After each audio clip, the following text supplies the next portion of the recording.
Doctor बोंडेचं संतुलन बिघडलेलं आहे. मेंटल हॉस्पिटलमध्ये त्यांनी भरती झालं पाहिजे.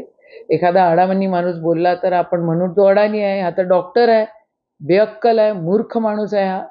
याला महाराष्ट्रामध्ये आणि अमरावतीमध्ये दंगल घडवायची आहे म्हणून हे असे वक्तव्य करतोय. तुम्ही जरा खबरदारी राखा देवेंद्रजी, हे तुमचे बुदुकले जरा सांभाळा. तुम्ही फेक नरेटिव्हचे बादशाह आहात आणि तुमचे हे जे कोण चमचे गिमचे आहेत यांना पण तुम्ही सांभाळा. तुम्ही प्रवृत्त करता. महाराष्ट्र तुम्हाला माफ करणार नाही. मूर्ख माणसं आहेत, मूर्ख लोक आहेत. महाराष्ट्राचं संतुलन बिघडवण्याचं काम हे लोक करतायत. यांना अजिबात महाराष्ट्र माफ नाही करणार.